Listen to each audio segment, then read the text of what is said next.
Mən Həsənov Nurlan Adiloğlu, Kəlbəcər rayonunun məcburi köçkünü, Gəncə şəhərində 600 nəfərlik Xocalar qəsəbəsində yaşayıram.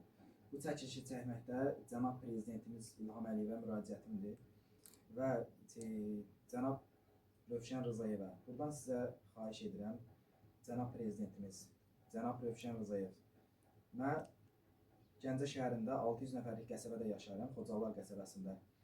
Yaşadığımız evdə elə bir otaqlı olduğu üçün, yəni çətinlik çəkirik, yəni şərait də olmadığı üçün.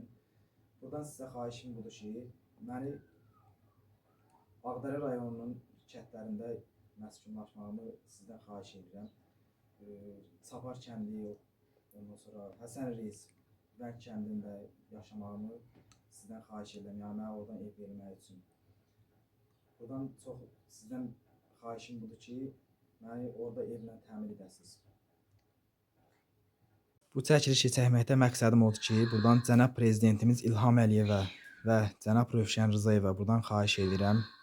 Bizim yaşadığımız Gəncə şəhərində 600 nəfərlik qəsəbədə Xocalar qəsəbəsində yaşayırıq hal-hazırda.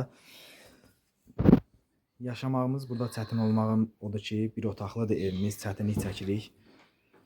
Sizdən buradan çox xahiş edirəm ki, cənab prezidentimiz, cənab Rövşən Rızayevə bizi Ağdərə rayonunun kəndlərində məskunlaşdırasınız. Sizdən artıq dərəcədə xahiş edirəm.